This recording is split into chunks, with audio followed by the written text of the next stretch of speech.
There's a huge amount of scaremongering that's going on from parts of the establishment who are looking for any excuse to stop this or to delay it. And the instruction of the people wasn't leave subject to a deal, it was leave. Leave. It wasn't even Brexit, it's actually worse than remaining in the European Union. I want a clean, proper Brexit. All right, Let's be very clear. what we need is leadership who is prepared to either negotiate a good deal or walk away. No deal, no problem, no money, it's safer than if you spend it back in the UK. Garbage in equals garbage out in this economic life. It's a wonderful opportunity as long as we leave the customs union, because that's crucial. We can then have a free port, and free ports generate thousands and thousands of manufacturing jobs. If we have no deal, we're not going to pay 39 billion unless our negotiations are incredibly weak. And that actually really concentrates the minds of the European Union. Because if they haven't got 39 billion of our money, they are us. Now come on, let's be clear. We all know in business that no deal is better than a deal. Of course it's true. Every business person knows that. And this is the worst deal ever in history. To pay 39 billion pounds for nothing guaranteed in return. Please welcome to the stage, Richard Tice.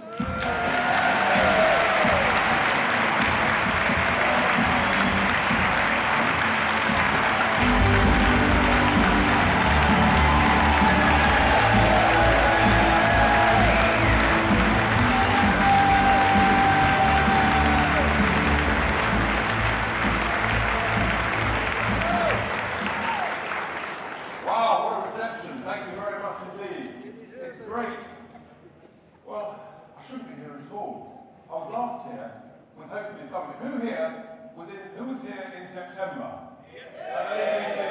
Our first leave rally.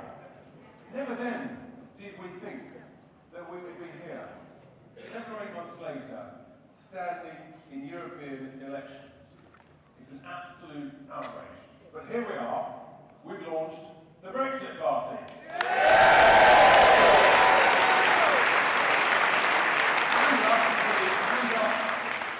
All of those who are registered supporters, that's fantastic.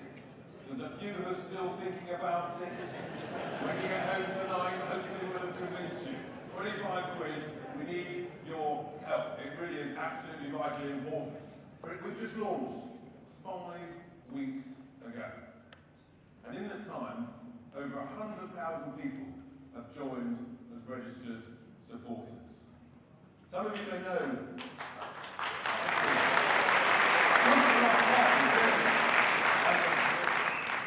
Some of you may know I used to have a day job.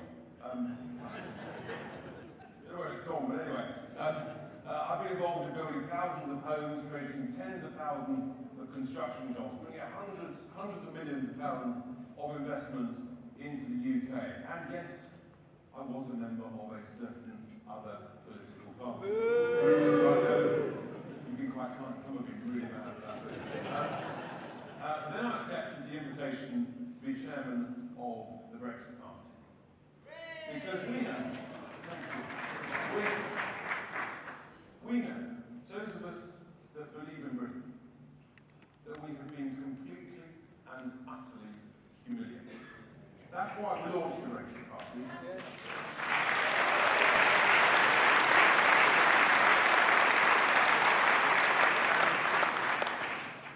If you haven't seen the launch video, hopefully with the technology you can see it on the screen, because it's worth just seeing the launch video, and then we'll carry on.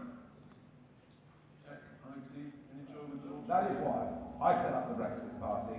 It's why we're going to fight the European elections on May the 23rd, and that is just the beginning of what is needed in this country. Democracy is under threat.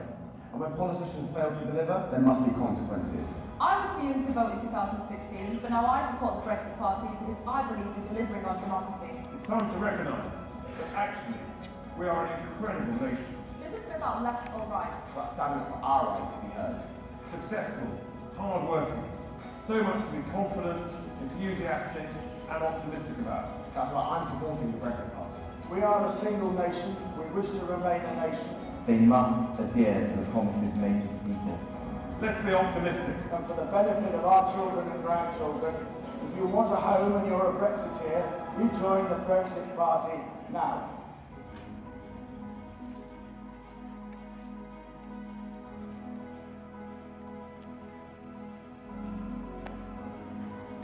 we can do so much better than currently we're getting from our members of parliament. We want to be an independent, self-governing nation, making its own laws, controlling its own borders, and being proud of who we are as a people. Join us, help us, support us, do what you can for us. We need change in this country, and we need it now. Britain needs the Brexit Party, and the Brexit Party needs you.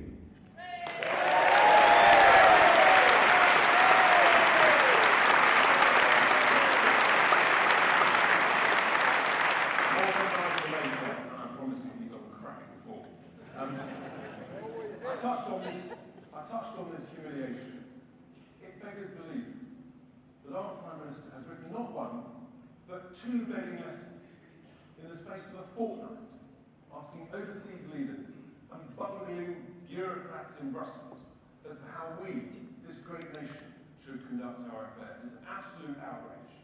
Incompetent leadership, incapable negotiators, and MPs, even as we speak, trying to do dirty, dodgy, backroom deals with each other, completely against what they promised us in their manifestos. The truth is, these MPs seem happy to sell us down the river in the worst deal ever in history. That's what this proposed treaty is. It's the worst deal ever in history. And our civil servants have shown themselves to be utterly incompetent, simply not up to the job. So we say, enough is enough. This country deserves so much better. That's why we launched the Brexit Party. We knew that what this country needs is competent, capable, common sense politics. It's no longer a question of left or right. It's about right or wrong. It's as simple as that.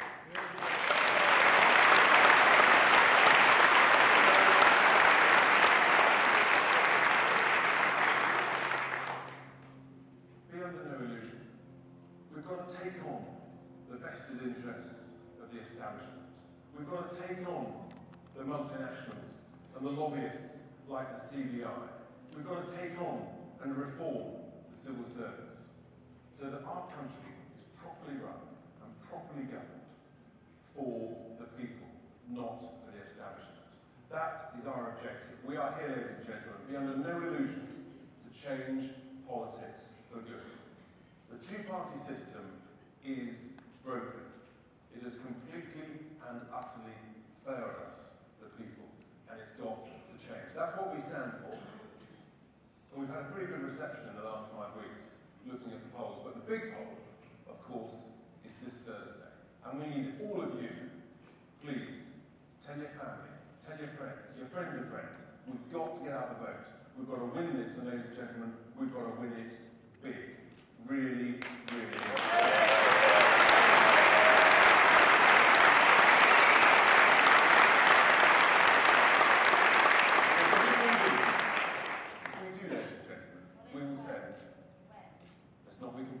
But you're right, let's hope. If we win this big, ladies and gentlemen, we will send a massive seismic shock, and my word, they deserve it, back into Westminster. A very clear message. After all, leave means leave. I'm not very good at hearing the man. Leave means leave. Very gentle tonight, ladies and gentlemen. And we've got some incredible candidates. It's been, we had over 1,300 applications. We interviewed almost 150 people. The quality of the candidates standing for the Brexit Party as MEP candidates is truly outstanding. Successful, capable, achievers. People with a track record of making things happen, getting stuff done. And you'll hear from some of them a bit later. It was truly humbling. And almost all of those candidates have never previously stood for public office. They never imagined they'd be standing as MEP, but with courage and with bravery, they put their head above the parapet, and it's really fantastic. I believe truly that this group of candidates is the highest quality that has ever stood for public office in this country, in an election, in a generation.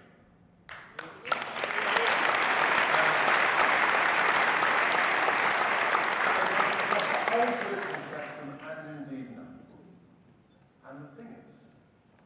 They know, we know, that what is needed is leadership and competent, capable people, so that when we invest taxpayers' cash, that's our money, ladies and gentlemen, it's not government money, it's our money. When they invest that, we need capable people, successful people, who know how to spend it wisely, smartly, properly, to cut out the waste, cut out the nonsense. Because this, ladies and gentlemen, is our cash, and it should be spent properly on our services and our infrastructure, not sending £39 billion to people in Brussels. Let's have a proper boo. That wasn't a good boo. Proper boo! I don't want anybody falling asleep. So, these candidates, and the thing is, we stand very clearly for a WTO Brexit. And the other thing we stand for, and this is really important, is that we believe, and we do not believe, that some of our elected MEPs form part, a significant role, in the future negotiating team, because they've got the track record, the experience, the wisdom, and the belief in what they're negotiating for. Unlike the civil servants, they never believed in what they're negotiating for. So surprise, surprise, they did an utterly useless job. So that is the second demand, as well as the WTO Brexit. We need to send that very clear message back to Westminster. And ladies and gentlemen, we know that we have confidence in this great nation. Do we believe in Britain? Yes! Are we quite sure? Yes! Do we believe in democracy? Yes! Does Theresa May believe in democracy? No! Excellent. So our first candidate, who is a real star, she shows great bravery. She's a free speech activist. She wrote a book. I find that offensive. And she's also been a TV pundit on the BBC. Well, I'm sorry,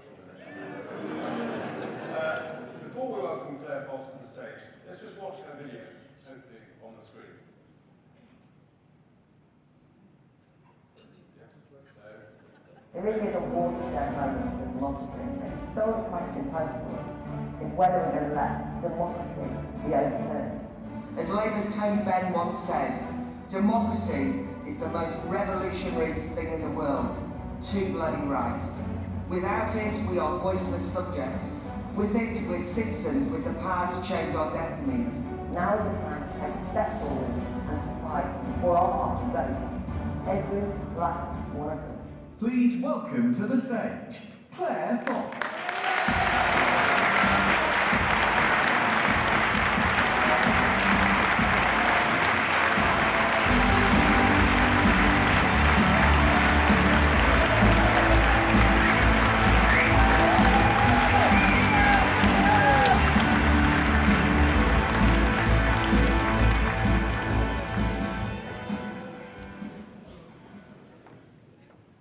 God, it's great to be here. It's the last few days before the election. And there's a sense of desperation in the air from the opponents of Brexit, isn't there? Those determined to water down and overturn our democratic vote.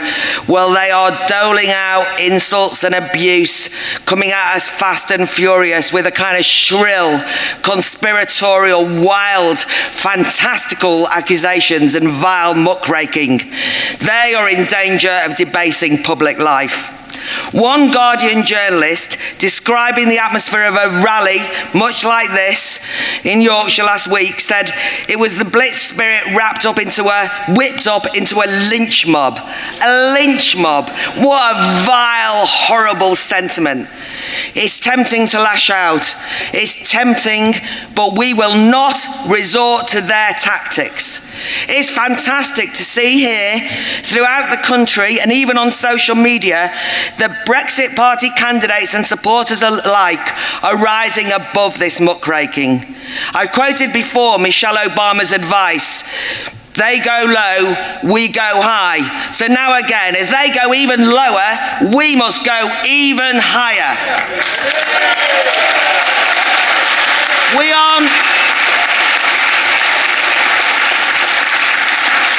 We aren't the types to play the woe is me victim card. We need to hold our nerve and our dignity and carry on making our positive case for democratic change, whatever they throw at us. But there is one insult that does need to be taken on head on. It is the disgraceful labelling of the Brexit Party as far right and bigots. In a series of online Labour Party adverts under the heading "Don't Let Fear Win," the Labour Party have actually whipped up fear. It's despicable when Jeremy Corbyn repeats a slur in the Northwest in Merseyside and on Andrew Marr's show that accuse the Brexit Party of attacking minorities and dividing society. This is Project Fear, outright lies. I can't imagine anything more divisive than accusing all of those millions of Corbyn's own Labour voters, many active anti-racists and anti-fascists, of being bigots. Of all those people from ethnic minorities who voted Leave, imagine accusing them of being far right. What is really divisive and indeed bigoted is to write off 17.4 million voters as beyond the pale. They are treating us as some sort of enemy within. But the Brexit Party is the opposite. It is not dividing the country. Actually, in these elections, the Brexit Party is the vehicle for uniting the country around defence of democracy. In my campaigning, I have met military, ex-military, united with anti-militarists fighting for democracy. Muslims, Jews, Christians, Sikhs, all religions and none. Traditional Labour and Conservative voters, even Lib Dems and Greens. And many, many Remain Democrats and growing. All of us are united around democracy. Young and old, plumbers and philosophers, across social classes and educational divides. The Brexit Party is uniting the country, not dividing it. But the thing is, our opponents don't get it, because this is an actual breakout from the usual tribal groupthink that they're associated with. There are far-right and racists existing in the UK, small minority, and I tell you now, I oppose them with every fibre in my body. But to brand millions of people who straightforwardly demand that their vote is counted and not trashed as far right, well, and to brand people who enthusiastically are interested in rejuvenating democracy, well, I'll tell you what that is. That's real bigotry. In my book, I find that offensive about free speech, as Richard mentioned. I wrote about how this promiscuous use of labels such as far right, fascist, Nazi, etc. are used to delegitimise opponents.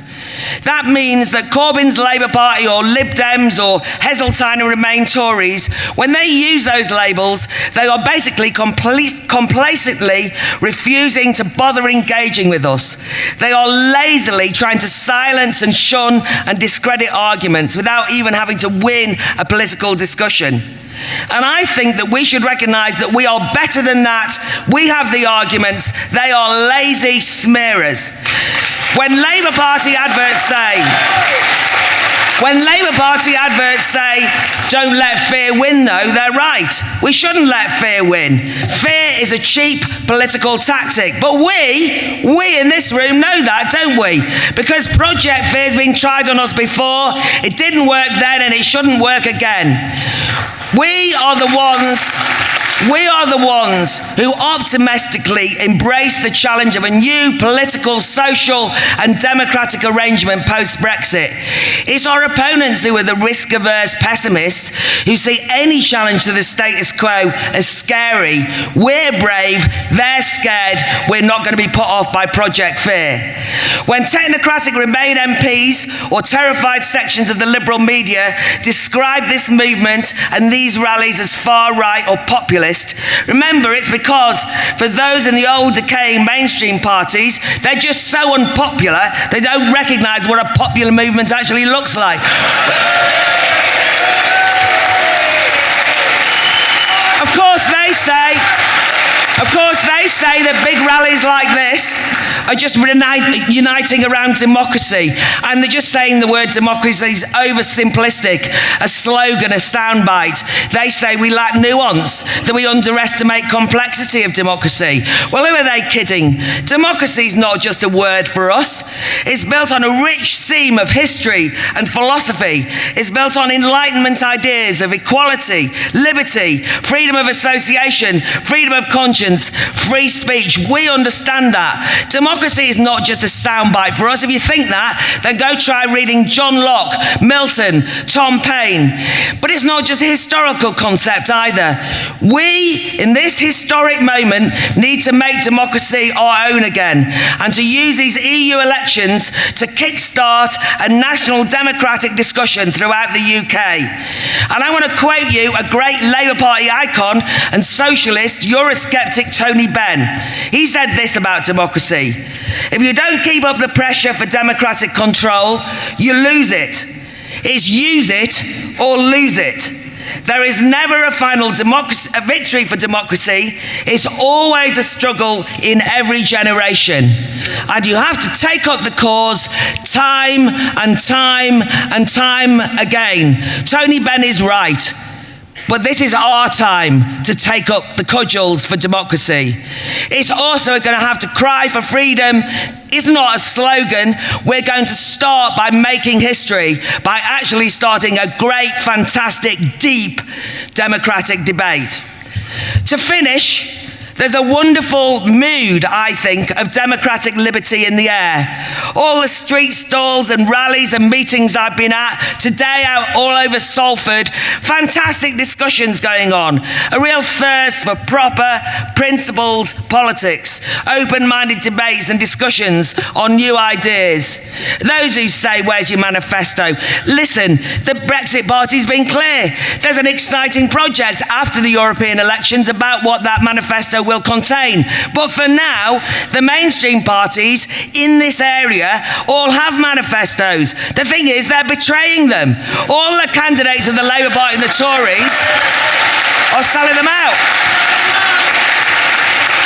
What's more, there is absolutely no point debating and discussing manifestos and choosing different options and for society if the basic cornerstone of decision-making is torn to shreds by Parliament and hollowed out by Parliament clinging on to the anti-democratic EU's coattails. When we start writing a manifesto, we'll do it by arguing and having democracy, and that's a good thing because we're the Democrats. So, let's give democracy for our generation a huge boost on May the 23rd. We should not take one vote for granted. We need to win each and every X in the Brexit party box on that ballot paper. So right till the end, you need to keep discussing and arguing with friends and neighbours and everyone.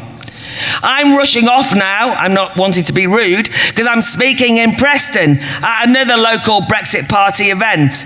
And I'd like to give a shout out to Nadine, who organised the event on her birthday. I mean, that's dedication for you, as is all the thousands of volunteers who have been out on the streets arguing for our votes and will continue to do so for the next 4 days. I salute you. And I want to finish with a quote from one of my heroines, the socialist suffragette Sylvia Pankhurst, who said, "To the fool who cries democracy can do nothing, we answer, all the best of life today has been fashioned by and through democracy." Too right, Sylvia, and we're no fools. We know that all the best in life tomorrow and in the future relies on us today fighting for democracy. Vote Brexit Party, and yes, the best is yet to come. Thank you very much, everyone.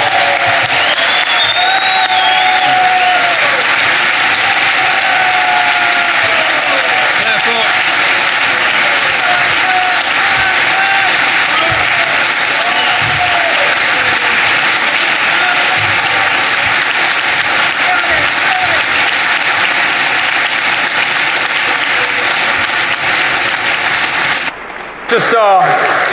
Thank you, Claire. She's so courageous, a true, passionate believer in democracy.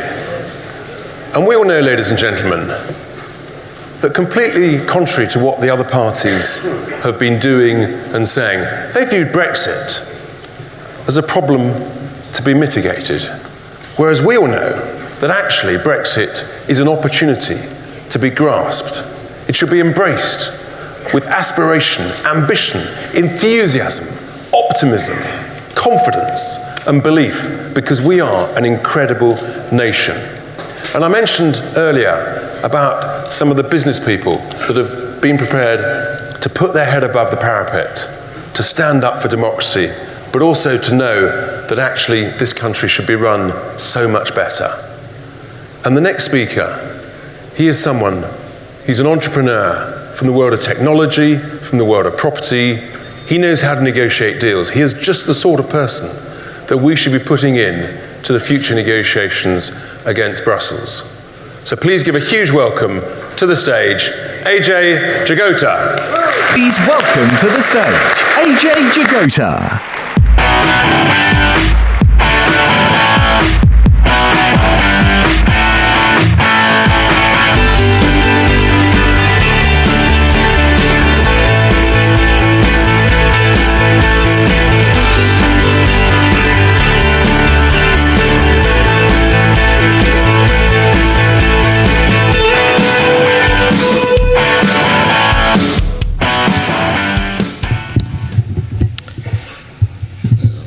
Technology. I knew I should have bought paper.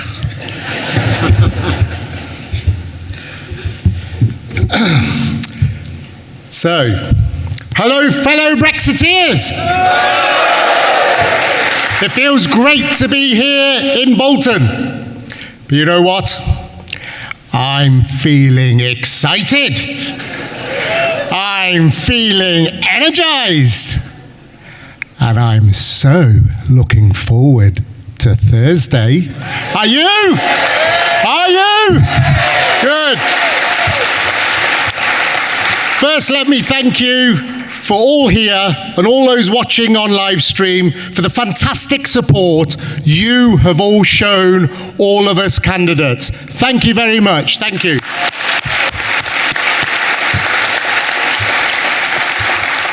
So, my name is Ajay Jagota. As Richard has said, I've created businesses in various sectors over the past 25 years. My parents came to Britain from India in the 1950s. I come from a working class family. My mother worked in a factory, and my father working as a coal miner for 40 years. I've always been so grateful for the opportunities made available to me in this great country.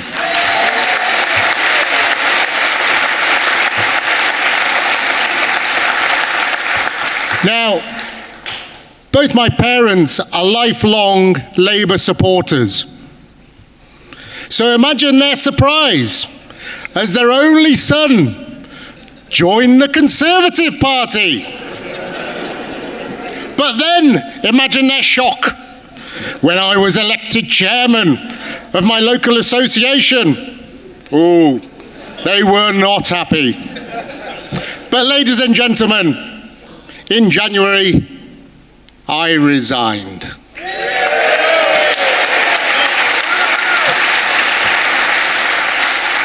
Frankly, I had had enough. But why had I come to this conclusion, some of you may ask. But you may recall in 2016, we had a referendum. They asked us to vote. Let's go through what happened in that referendum. 16.1 million of them voted to remain, while 17.4 million of us voted to leave. 242 constituencies voted to remain. But my friends, 406 constituencies voted to leave.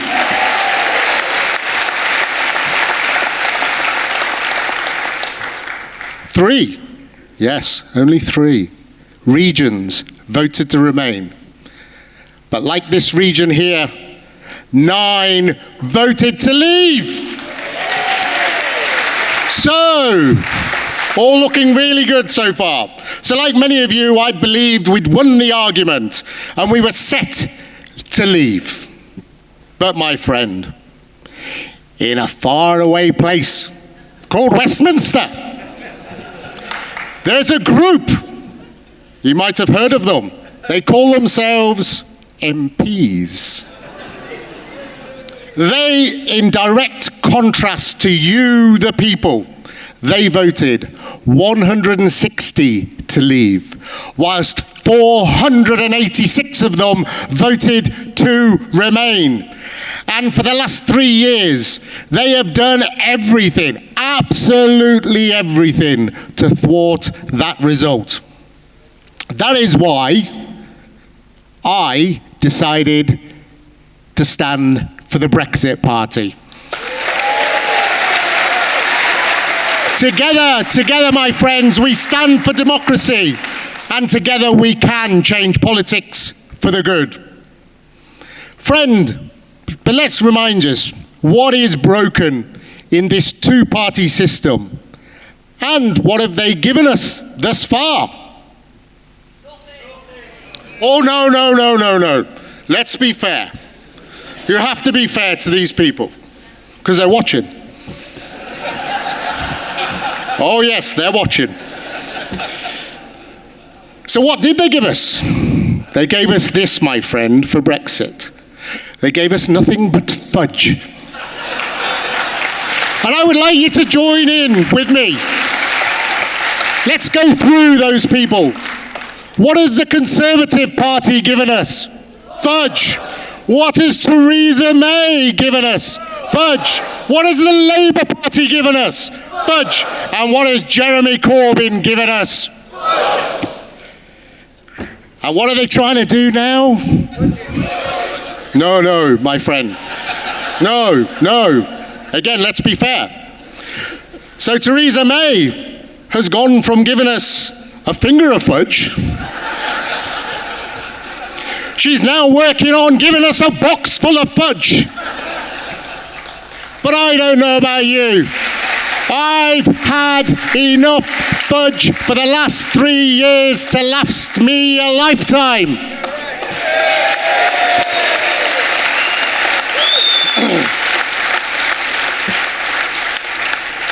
So, my friends, we need to send a message loud and clear this Thursday to those in that faraway place in Westminster. We need to tell them, no more fudge. We've had enough. We've had enough of the old politicians, and we've had enough of the old politics. Just remember this as well. Over 80% of our MPs triggered Article 50, in which the legislation stated clearly we would leave with or without a deal. So, I have a question for them. Did they not know what they were voting for?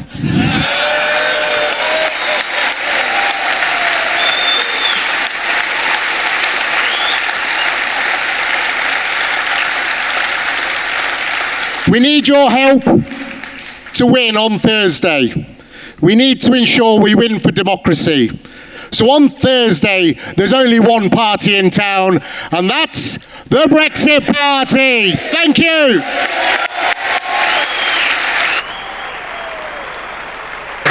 Thank you.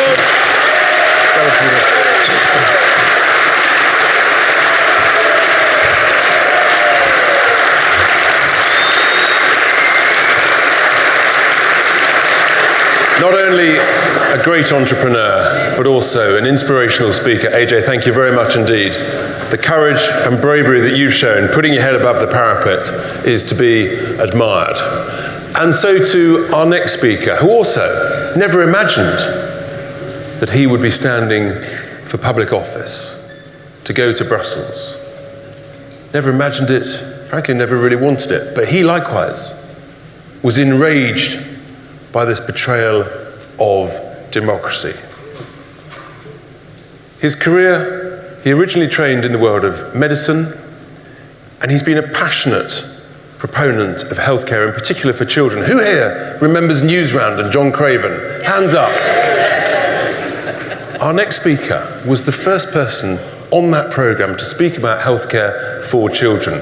It's great to have him with us as a TV commentator. Please give a massive welcome, David Bull.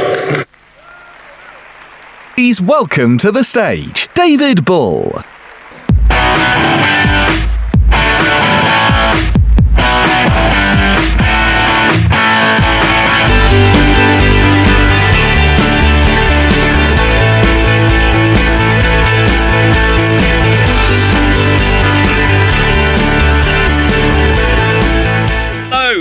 Hello, good evening, ladies and gentlemen. Good evening. Hello, my name is Dr. David Bull. I'm a medical doctor, I'm a television presenter, and I am a very passionate campaigner. Now, I spent the last 24 years fighting to improve the healthcare for everyone in this country. And I've been involved in some really, really important campaigns, such as cleaning up our filthy hospitals, making sure that we treat older people with dignity and with respect in hospitals and in care homes. I've also ensured that every child that is born in Britain is now tested for the life-threatening condition cystic fibrosis. I'm fighting so that we can stamp out HIV from this country and around the world. And I've been fighting to ensure that every single child who goes to a primary state school in this country gets one hot, free school meal a day, because if you feed children properly, they can achieve to their maximum potential. And there are amazing young people out there, and they deserve all the support that we can give them.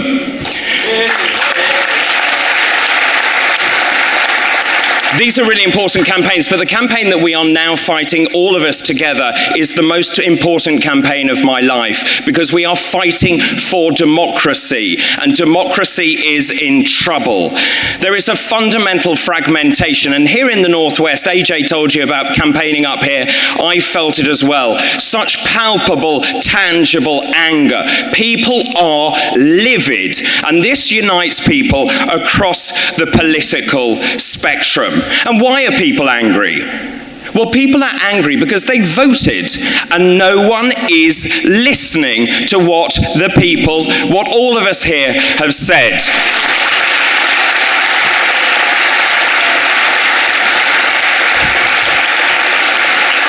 I hear Ramonas all the time. I've been approached by Ramonas saying, well, you didn't know what you were voting for, did you? We did know. Did you know? Yes, we did. We were leaving the EU, we were leaving the single market, and we were leaving the customs union. And what's more, politicians on every side said they would respect the result of that referendum. So what happened? Well, we had the largest ever democratic vote. 17.4 million people voted to leave, over 70% turnout, and 3.5 million people voted to leave here in the Northwest. And the MPs then went on to trigger Article 50, setting in motion a chain of events, meaning that we were leaving the European Union. I thought we were leaving. Did you think we were leaving? Yes, we want to leave, we voted to leave, and we expect to leave the European Union.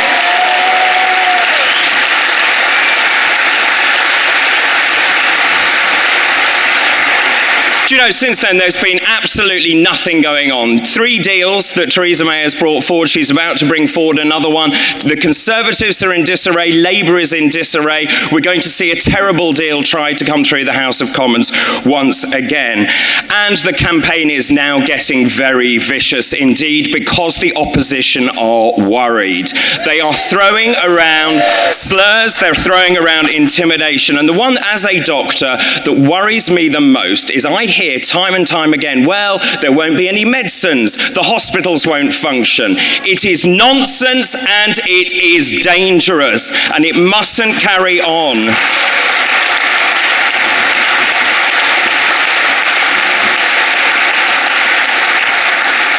It is very straightforward why. We already trade with Europe. It's not that difficult to do a trade deal with Europe. We also have major pharmaceutical companies in this country. And I'll tell you what, if Europe doesn't want to play ball, we'll take our ball and we'll trade with the United States, with Israel and with Switzerland.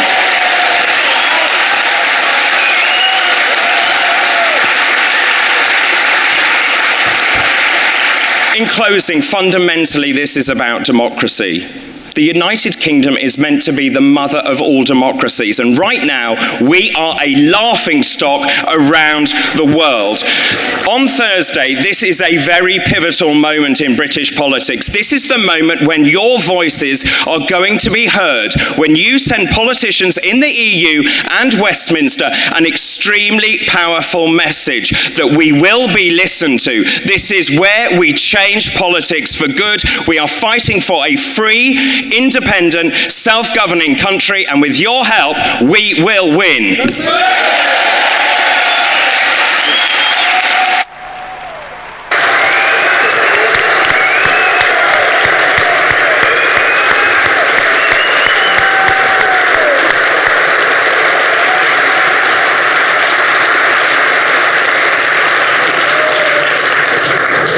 Once again, you can see the breadth and experience and wisdom from someone like David as well as Ajay. His campaigning experience, his knowledge of these sectors is truly fantastic and a great asset to the Brexit Party. We're very lucky to have such wisdom across so many candidates. It really is incredible. And so, ladies and gentlemen, our final speaker needs little introduction, but it is worth just reminding ourselves what he has achieved. He has spent over 25 years battling, fighting for the cause of Brexit. He was the original Brexiteer, with incredible courage and bravery, fighting against the abuse, the vitriol, the threats to his family and to his own security. And we saw it again tragically today. You know, it's just unbelievable, the behaviour. It is disgusting, as you say, sir. It's absolutely shameful that we cannot properly practice free speech in the United Kingdom. It's unbelievable. We have a huge amount to thank probably the man who's had the most influence on British politics in the last 50 or 60 years. Before we welcome Nigel to the stage, let's just remind ourselves of him in action on the video. We have a parliament that is now completely out of touch with our country. I think politics is broken.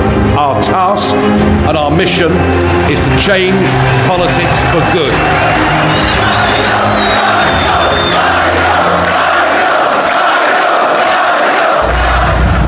The Brexit Party has been formed because, very simply, the government and Parliament do not wish to deliver Brexit. We are fighting back. The whole of our politics needs changing. The two-party system doesn't work anymore. If they thought we were going to give up, they've got another think coming. This country needs the Brexit Party, and the Brexit Party needs you. Thank you. Please welcome to the stage, Nigel Farage.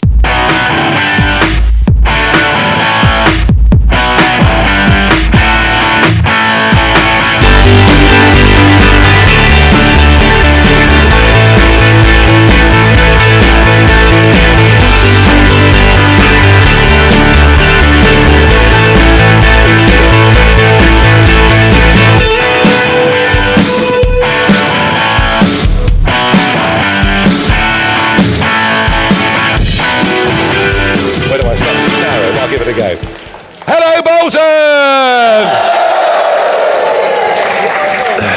Do you know?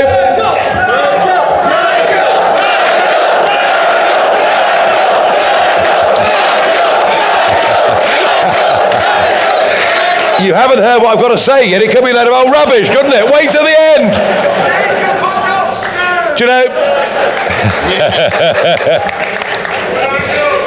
We launched the Brexit Party just 5.5 weeks ago. I hope you agree with me, we've made a pretty good start.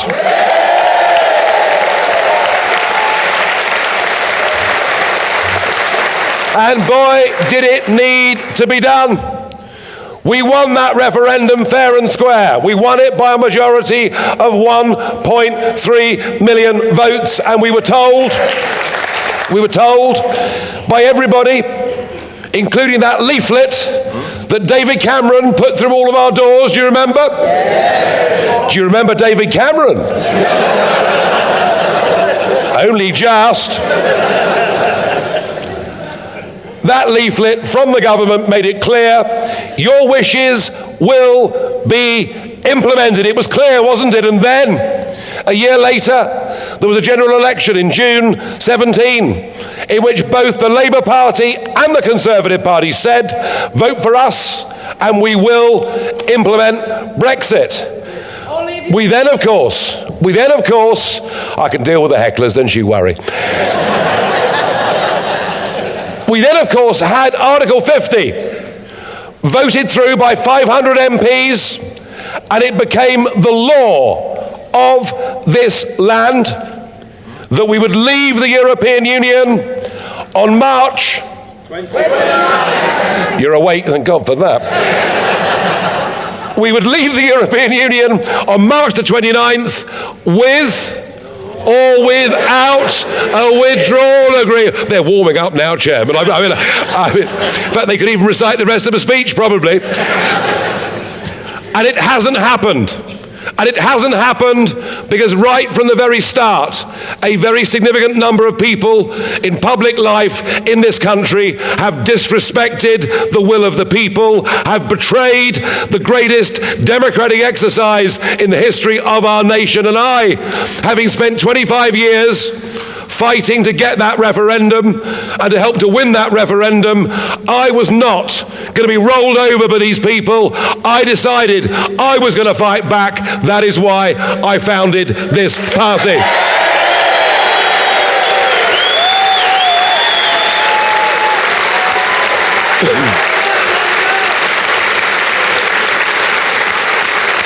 Now, in a previous campaign back in 2014, when I led another party to some success, I remember the vicious nature of the media attacks. I was reading an alternative CV for myself almost every day.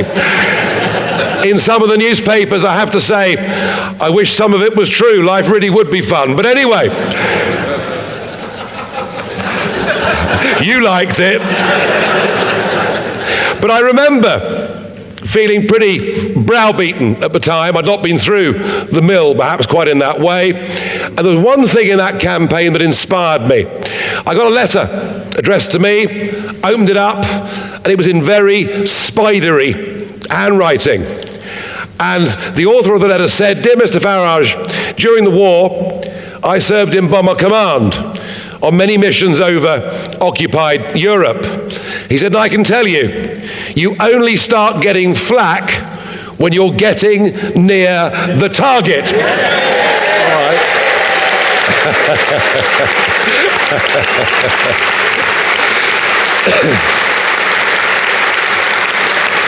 And how right he was. And I've realised over the last few days that the UK political establishment aren't scared of us.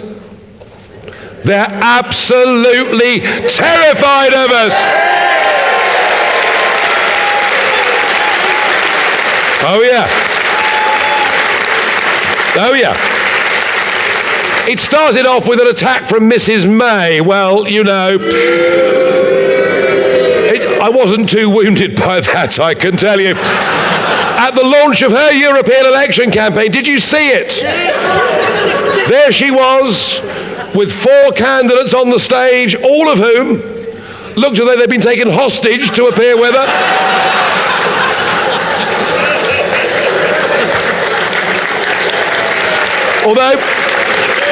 Although to be fair, to be fair, Mrs. May is very good when it comes to ransom demands.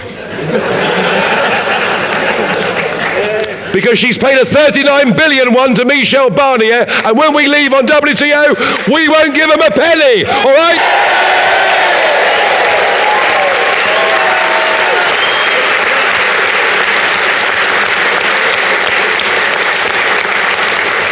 Then we saw Mr. Corbyn's attempt to attack me. Jeremy, looking very much like he didn't want to be there particularly, who, in his interview yesterday with that brilliant, oh no, come on, absolutely brilliant BBC journalist, utterly neutral at all times, treats every guest the same way. That's right, Andrew Marr's his name. Seven times Corbyn couldn't answer what Labour's actual policy officially was on Brexit. And they say we haven't got a manifesto. You couldn't make it up, could you really? Corbyn attacked me saying that Nigel Farage has spent the entire campaign attacking immigrants and EU nationals living in Britain. I haven't uttered a word on the subject at any stage of it, but it shows an increasing sign of desperation. But we really saw today what the establishment's real game was when out was wheeled Gordon Brown. And Gordon Brown has accused the Brexit Party of actually potential financial impropriety. Yeah. This from the man who sold 400 metric tons of gold at $280 an ounce.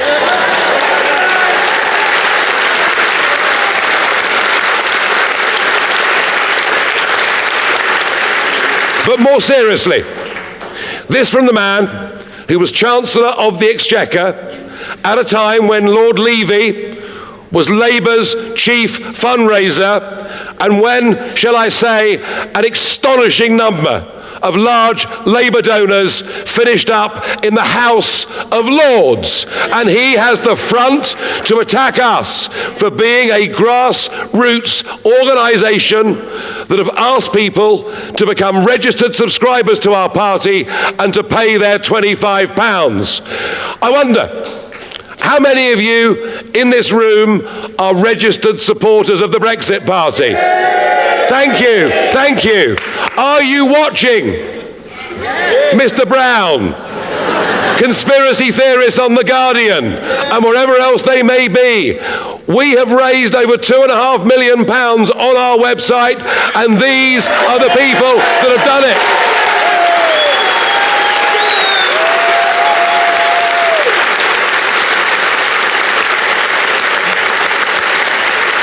But it gets even worse than being attacked in a very coordinated plan between Gordon Brown and media organisations this morning, because this afternoon the Electoral Commission popped their head up.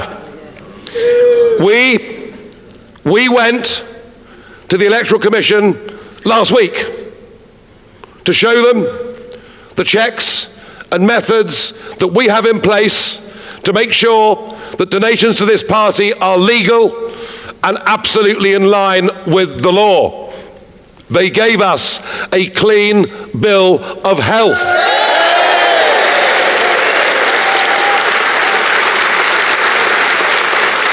And one of our lawyers asked them, would they please put that in writing, which they didn't do. And so what happens on the same day? When the early morning headlines on the Beeb are that Gordon Brown will give this speech, Brown accuses us of potential impropriety, and then at 1:52, a press release from that organ of government and the state, the Electoral Commission, saying they're going in tomorrow to the Brexit Party's offices to investigate. They are doing so on the basis of absolutely no evidence at all. They are doing so in an act of bad faith against what they told us to our faces last week. They are directly politically interfering in a national election in this country. It's a disgrace. It is a disgrace. And I want to say one other thing, please, if I can, and that is about some of the conduct and the behaviour that we are seeing on the streets of our country today. Yeah. I won't even acknowledge the low-grade behaviour that I was subjected to this morning. I won't dignify it. I will ignore it. Perhaps keep buying new clothes and carry on, all right?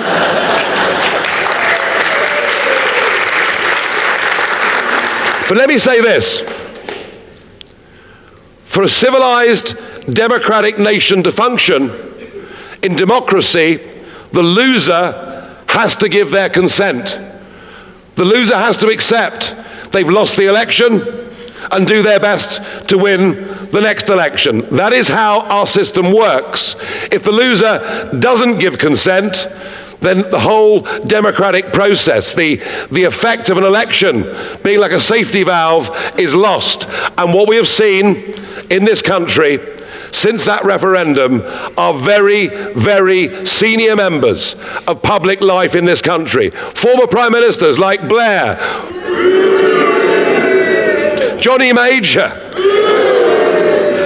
but even the leaders today, Vince Cable, leading the Liberal Democrats, senior public figures in this country do not accept the result of the greatest democratic exercise in the history of our nation. They have done and they will do all that they can to stop it, to cancel it, to force us to vote again. They have given the impression that their view has a moral superiority over our view. They are better people than us because don't forget, they tell us over and over and over that we didn't know what we voted for. I mean, the sheer arrogance of it. But the serious point is this, that in doing so, they have radicalized, albeit a small number, but they've radicalized a group of people in this country who themselves believe that they have a superior view to the majority. And when you have that mindset, if you believe that you are better than other people, history shows that in those circumstances, people are capable of appalling behavior. And we are now seeing the extremes of the Remain campaign acting in an openly abusive way to ordinary members of the public who dare to say they support Brexit, acting in a violent way. Do you know, we even had in Wales last week people lying in the road to try and stop cars coming in to our public event. They are trying to close down democracy. And the point is this, that when democracy breaks down, civility breaks down, and that is where we are in our country today. And that makes me want to redouble all of my thoughts and efforts, not just into this campaign, but into what comes after this campaign. Above all, we are fighting this European election on the key issue of democracy. If we don't implement the will of the people, if our main parties don't keep absolutely fundamental promises made, then we cease to be a functioning democratic nation. Us, who for 800 years have had a form of parliamentary government, us, the home to the mother of parliaments, that has exported this model to the rest of the world. So what is at stake in this election is the very principle of democracy itself. And those who are fighting against us even want to stop us from saying those words. And I suggest to you that when we think about our nation, where it's come from, the incredible sacrifices people made in the past to ensure that we could be free, and the type of country that we want to hand on,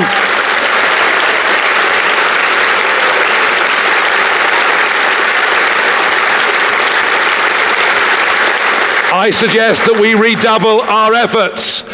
And in terms of changing politics, well, look, it is clear to me that the two-party system now serves nothing but itself, and it's time it was challenged openly and publicly, and the Brexit Party will do it, and this Thursday is the first step in an attempt to begin a process to change politics for good.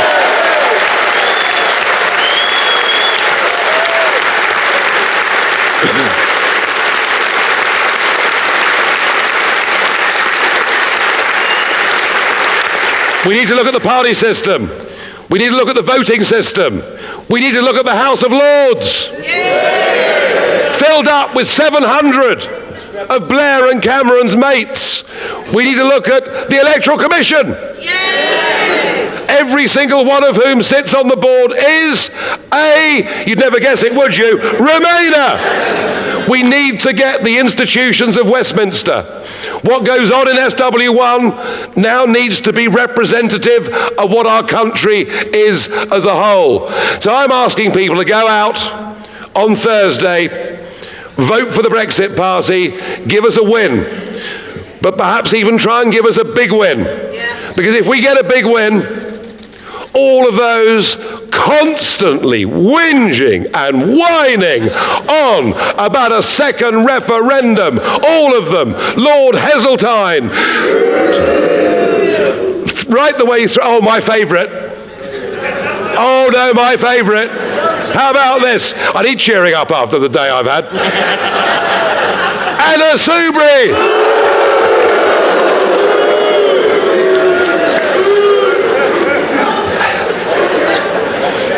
I promised the chairman this was going to be my most serious speech of the campaign. I'm struggling. If the Brexit Party wins big on Thursday, there will be no second referendum. They'd be too frightened to hold it. What a good reason to go out and vote Brexit on Thursday.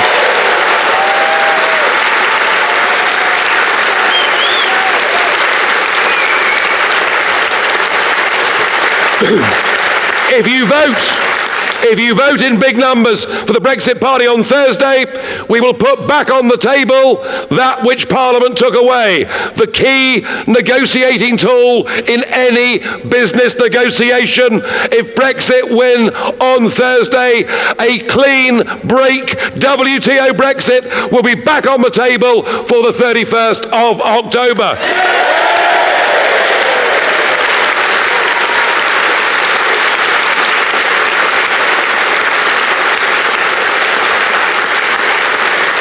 And we demand if we win these elections on Thursday that we become part, with a democratic mandate, that we become part of the government's negotiating team to take us out and to make sure that the 31st of October is our Independence Day, and we demand to be a part of that. We really do.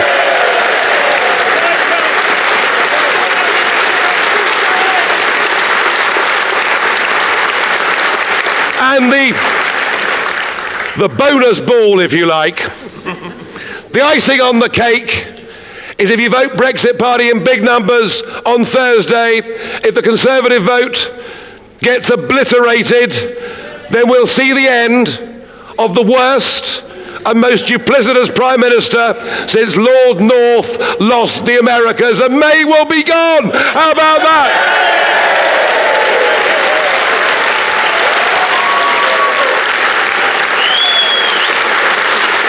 You know,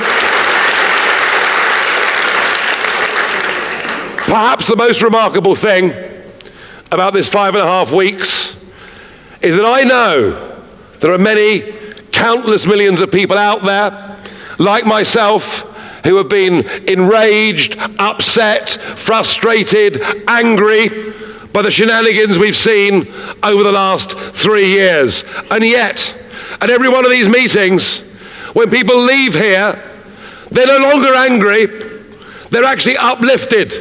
This party, this message is giving people hope. It's making them feel good. It's making them realise.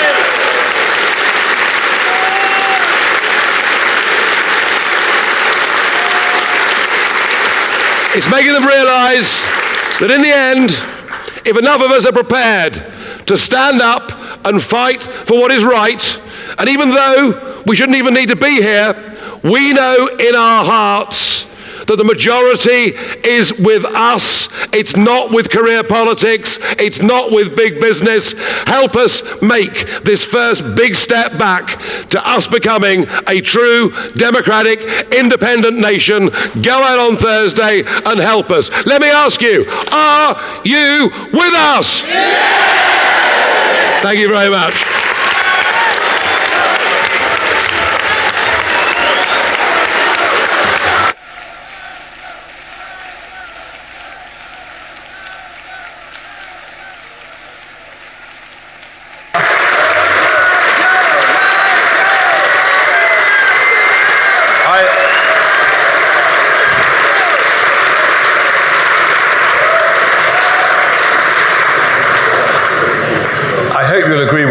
Gentlemen, the training's paying off.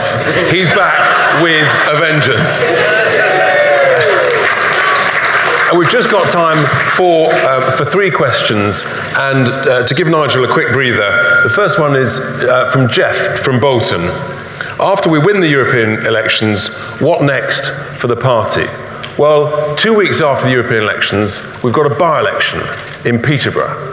And we've got a fantastic local entrepreneur there who is doing great things, well known in Peterborough, and we are giving that our very, very best shot. It's an absolute outrage how that by-election was called from the Labour candidate who ended up in prison and yet was still allowed to vote in the House of Commons with a tag on her foot. Absolute outrage. So we're going to give that our very best shot. We've also, ladies and gentlemen, we've opened on our website applications for parliamentary candidates. So we're receiving applications because we plan to fight the next general election with candidates around the country.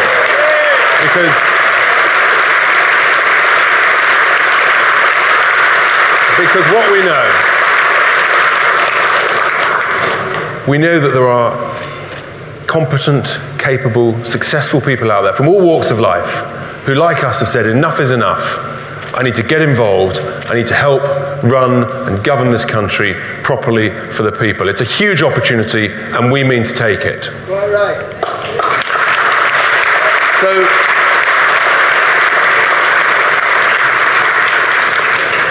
a question, Michael from Lee, and I think Nigel might enjoy this question. When you stand up in the European Parliament for the first time in a few weeks, what do you intend to say? Well, now that would be giving the game away, but over my 20 years there, I have to say, I've always gone in there and tried to make very helpful and constructive comments in the chamber. I think I've enjoyed it more than they have, but my favourite one wasn't the Van Rompuy speech. It was 3 days after the referendum, emergency session of the European Parliament, and old Juncker, of course, kicked off. Lucky it was before lunch in his case. I mean, possibly mine too, you know. But Juncker kicked off, and everyone spoke, and they were all very, very down and very depressed about Brexit. And then it was my turn to speak, and I thought, well, do you know what?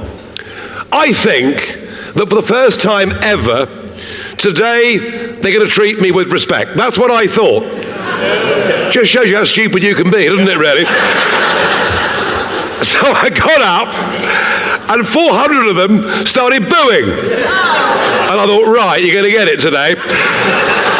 And the line I enjoyed the most of all was when I said, I came to this place 17 and a half years ago, and I said to you, I would spearhead a campaign to take Britain out of the European Union.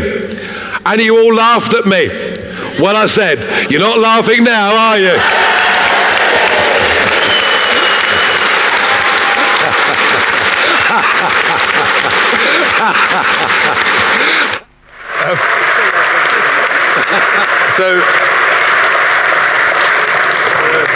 Last question. Dot from Bolton asked Nigel, what happens if the MPs do a dodgy deal and May's deal does go through? Look, it's not May's deal, it's an international treaty, all right? That's what she wants the Commons to sign up to, a legally binding international treaty that in many ways is even worse than the current terms of EU membership. It isn't just the worst deal in history, it's a document that is so shameful, so humiliating to our nation, it would normally only be signed by a nation that had been defeated in war. That is what this woman has done to our country. And that is one of the reasons we're here fighting back today, all right?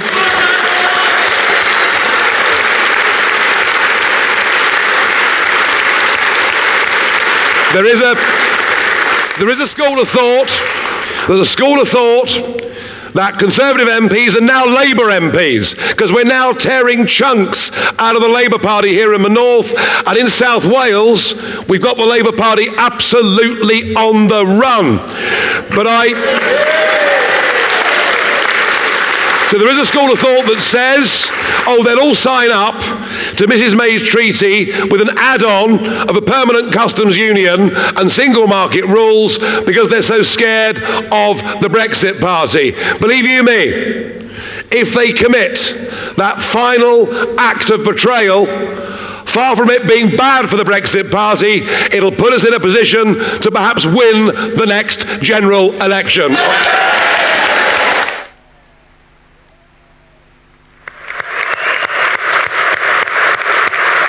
So, ladies and gentlemen, let's have you on your feet with your boards, please. What do we want? Brexit. When do we want it? Now. What do we want? Brexit. When do we want it? Now. What do we want? Brexit. When do we want it? Now. Thank you very much, ladies and gentlemen. Have a very safe trip home. Thank you.